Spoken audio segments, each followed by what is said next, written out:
अगर मन खाली हो जाए तो हम उसमें कुछ ऐसे विचार डाल सकते हैं जिससे हम अपने मन की बकबक को शांत कर सकते हैं। जो विचारों का सैलाब हमारे मन में चलता रहता है, हम उसे रोक सकते हैं। और अगर एक बार हम अपने मन की बकबक को शांत कर लें तो हम मन से जो चाहे वो करवा सकते हैं। और अगर आप भी अपने मन की बकबक को शांत करना चाहते हो तो यह कहानी आपको ज़रूर सुननी चाहिए। एक बार की बात है, एक नगर में एक युवक रहता था जिसका नाम श्याम था। और श्याम को एक समस्या थी, और उसकी समस्या यह थी कि उसका मन हर समय भटकता रहता। उसके मन में हर समय कोई ना कोई नकारात्मक विचार चलते रहते। उसके मन की बकबक कभी शांत नहीं होती। वह जब भी कुछ सोचता या कुछ करता तो वह कुछ और ही कर देता। कभी वह अपने अतीत के बारे में सोचकर परेशान होता तो कभी अपने भविष्य के बारे में, और डरता रहता कि कहीं ऐसा कुछ हो गया या मैं असफल हो गया तो क्या होगा। अगर मुझसे कोई गलती हो गई तो लोग मेरा मजाक बनाएंगे।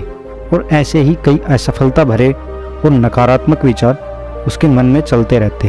वह हमेशा ही अपने विचारों में खोया रहता। वह अपने विचारों से मुक्ति पाना चाहता था।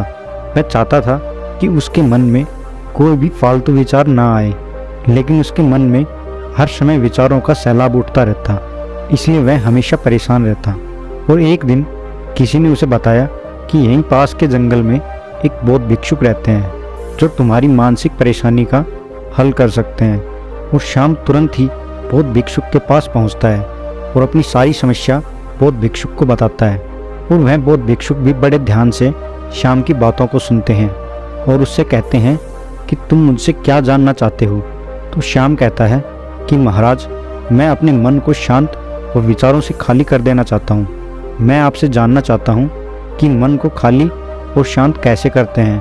मेरा मन विचारों से भरा रहता है। मेरा ध्यान एक जगह नहीं लग पाता। मैं एक काम करता हूँ तो दूसरे पर पहुँच जाता हूँ, और ऐसा करते करते मेरे मन में हजारों विचार चलते रहते हैं। और यह कब होता है मुझे पता भी नहीं चलता। और बहुत देर बाद जब मुझे एहसास होता है कि मैं क्या करने बैठा था और क्या कर रहा हूँ। महाराज, मैं अपने मन के विचारों को खाली कर देना चाहता हूँ। मैं जब भी चाहूँ तभी मेरे मन में विचार आएँ। तो बौद्ध भिक्षुक ने कहा, किसी भी समस्या का समाधान तभी निकल सकता है जब हमें उसकी जड़ का पता हो। पहले समस्या को ठीक से समझते हैं और जानते हैं कि जिस मन को तुम खाली करना चाहते हो उस मन को तुमने थोड़ा भी समझा है या कभी जाना है। तो ये बात सुन श्याम ने कहा, महाराज, मैंने मन को जानने की काफ़ी कोशिश की है, लेकिन मैं जितना इसको जानने की कोशिश करता हूँ यह उतना ही रहस्यमयी होता चला जाता है। फिर बौद्ध भिक्षुक ने श्याम को एक घड़ा देते हुए कहा, जाओ इसे छोटे छोटे पत्थरों से भर कर ले आओ। और श्याम जाता है और उसे छोटे छोटे पत्थर से भर लाता है और उस घड़े को बौद्ध भिक्षुक के पास रख देता है। फिर बौद्ध भिक्षुक श्याम से कहता है कि इस घड़े को तुम अपना मन समझो और इसमें भरे पत्थरों को अपने विचार। अब इस घड़े में और पत्थर डालो। और श्याम ने घड़े में पत्थर डालना शुरू कर दिया। घड़ा पहले से ही भरा हुआ था, तो एक दो पत्थर डालने के बाद बाकी पत्थर बाहर गिरने लगे। और बौद्ध भिक्षुक ये करते हुए श्याम को देख रहे थे और उसे धीरे से कहा कि जरा ध्यान से देखो, अब घड़े में पत्थर नहीं आ सकते, बल्कि वो सभी पत्थर बाहर गिर रहे हैं, क्योंकि यह भर चुका है। इसमें जो आ सकता था वह आ गया है। अब इसमें और पत्थर नहीं डाले जा सकते। और अगर तुम इसमें और पत्थर डालना चाहते हो तो पहले डाले गए पत्थरों को बाहर निकालना पड़ेगा। और बौद्ध भिक्षुक की ये बात सुनकर श्याम ने कहा, महाराज, मैं समझ गया आप मुझे क्या बताना चाहते हैं, कि हमें अपने मन को विचारों से खाली कर देना चाहिए। तो बौद्ध भिक्षुक मुस्कुराए और बोले, पहले पूरी बात को समझो, उसके बाद मन को खाली कर लेना। बौद्ध भिक्षुक ने श्याम से कहा कि हमारा मन एक घड़े के बिल्कुल उल्टा है। घड़े को तुम पत्थर से भर सकते हो, लेकिन तुम मन को विचारों से नहीं भर पाओगे, क्योंकि मन तो खाली रहता है। यह सुन श्याम ने कहा, महाराज, मुझे कुछ भी समझ नहीं आ रहा। अगर मन खाली रहता है तो मन को खाली करने की क्या आवश्यकता है। तो बौद्ध भिक्षुक ने कहा, इस घड़े में सारे पत्थरों को एक एक कर बाहर निकालो। श्याम ने वैसा ही किया। वह एक एक कर सारे पत्थरों को बाहर निकालता रहा और अंत में घड़ा खाली हो गया। और बौद्ध भिक्षुक ने श्याम से कहा, देखा तुमने, इसमें से एक एक करके सभी पत्थरों को बाहर निकाला तो यह घड़ा खाली हो गया। अब तुम इसमें कोई भी पत्थर डाल सकते हो। अब तुम इसमें दूसरे पत्थर भी डाल सकते हो, या फिर तुम वही पहले वाले पत्थरों को दोबारा डाल सकते हो, और तुम इसे पूरा भी भर सकते हो और आधा भी भर सकते हो। तो श्याम ने कहा, महाराज मैं भी तो यही कह रहा हूँ, मैं अपने मन को खाली करना चाहता हूँ। यह एक पत्थर है, इसे आसानी से निकाला जा सकता है और घड़े को खाली किया जा सकता है, लेकिन मैं अपने मन को खाली कैसे करूँ?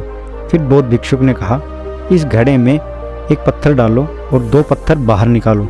इस श्याम ने कहा, महाराज ऐसा कैसे हो सकता है? जब घड़े में एक पत्थर होगा तो 2 कैसे निकलेंगे?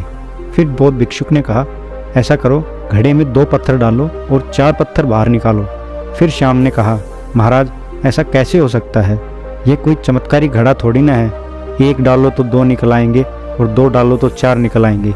यह सुनकर बौद्ध भिक्षुक ने कहा कि यह एक चमत्कारी घड़ा नहीं है, लेकिन तुम्हारा घड़ा यानी तुम्हारा मन तो चमत्कारी है।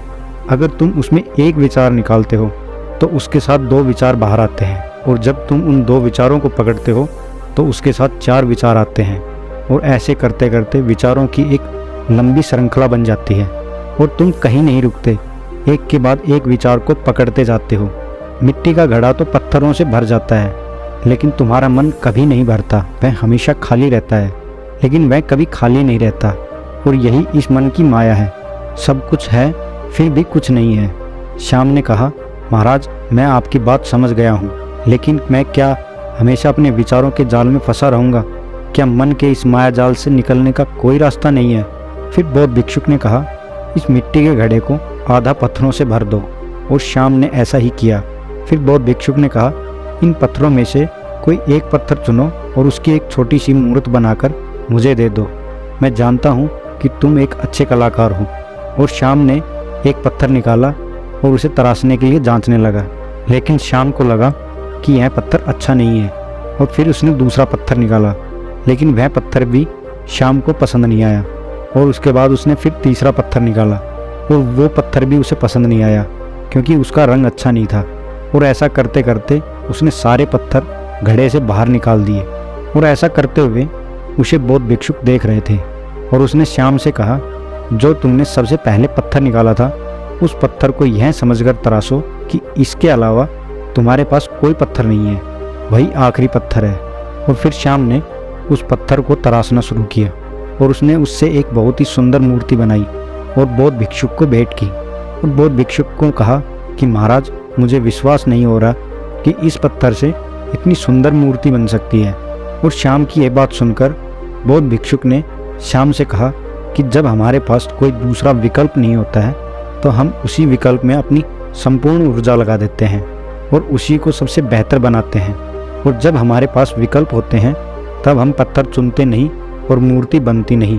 ऐसा ही हमारा मन एक विचार के पीछे हजारों विकल्प खोल देता है, और हम उस मुख्य विचार को भूलकर उन 1000 विचारों में उलझकर रह जाते हैं। श्याम ने कहा, महाराज मैं आपकी बात को अच्छे से समझ गया हूँ, लेकिन अब मुझे क्या करना चाहिए? कृपया मेरा मार्गदर्शन कीजिए।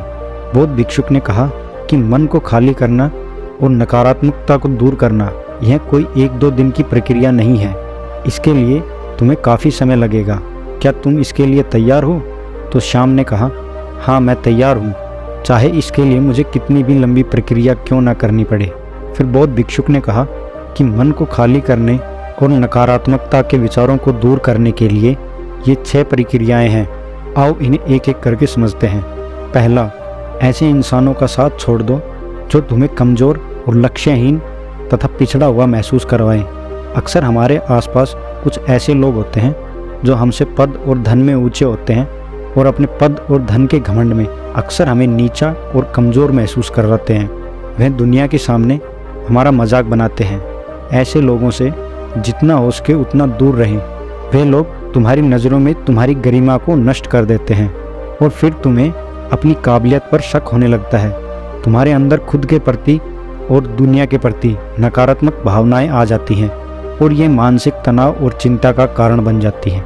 दूसरा तरीका, तुम्हें ऐसे लोगों से मित्रता करो जिनसे तुम्हें कुछ सीखने को मिले, जिनकी तुम इज्जत कर सकते हो, जो तुम्हें हमेशा आगे बढ़ने के लिए प्रोत्साहित करते हैं और जो तुम्हारी भावनाओं को समझ सकें, क्योंकि हमारे जीवन और चरित्र को बनाने में माँ बाप के बाद हमारे दोस्तों का ही सबसे बड़ा योगदान होता है। ऐसा भी कहा जाता है कि तुम उन 5 लोगों का औसत हो जिनके साथ तुम अपना ज़्यादा वक्त बिताते हो, क्योंकि जो हमेशा तुम्हारे आसपास रहते हैं, अगर वह ईमानदार हैं तो तुम भी धीरे धीरे ईमानदार बनना शुरू हो जाओगे, और अगर वह अमीर हैं तो तुम भी धीरे धीरे अमीर बनना शुरू कर दोगे, क्योंकि आप जैसे लोगों के साथ रहोगे वैसा ही बनना शुरू कर दोगे। किसी महान आदमी ने कहा था, अगर तुम मुझे किसी के मित्र से मिला दो तो मैं उस इंसान का भविष्य बता दूंगा। तीसरा तरीका, तुम अपने भूतकाल को बदल नहीं सकते, लेकिन तुम अपने वर्तमान को बदल सकते हो। तो तुम अपने उन कामों पर ध्यान दो जिन्हें तुम आज कर सकते हो, जिन्हें तुम आज बदल सकते हो। मेरी एक बात हमेशा याद रखना, केवल वर्तमान में रहकर ही भविष्य को बदला जा सकता है, इसलिए वर्तमान में जीने की आदत डालो। चौथा तरीका, हमेशा स्वच्छ और पौष्टिक खाना खाओ, क्योंकि हमारा शरीर ऊर्जा से चलता है और हम जैसा खाना खाएंगे वैसे ही हमारे शरीर को ऊर्जा मिलेगी। और अगर हमारा शरीर स्वस्थ नहीं होगा तो हमारा मन भी स्वस्थ नहीं होगा।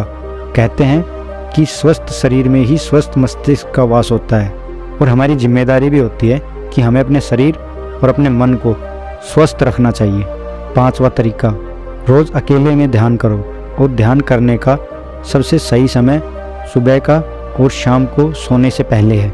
अगर तुम्हें ध्यान में गहरा जाना है तो रात का समय सबसे उपयुक्त है। रात में ध्यान करने से नींद में सुधार होता है और गहरी नींद आती है। ध्यान करने के लिए तुम अपना ध्यान सांसों पर केंद्रित कर सकते हो, या अपने मन के विचारों पर ध्यान केंद्रित करने वालों को ज़्यादा फायदा होता है।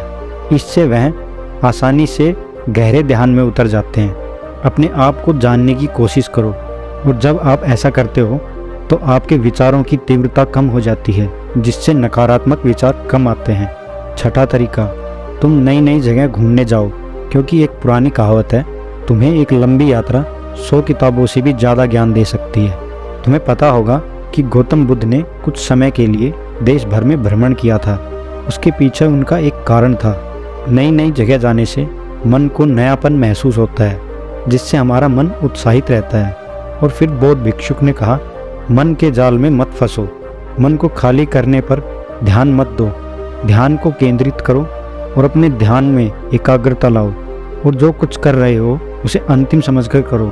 उस काम को ऐसे करो कि उसके बाद तुम्हें कुछ भी नहीं करना, और जब एक विचार पर कार्य करो तो केवल उसी विचार पर कार्य करो, दूसरे विचार पर नहीं। मन के जाल से निकलना इतना आसान नहीं है, लेकिन अभ्यास करने से कुछ भी पाया जा सकता है। धन्यवाद।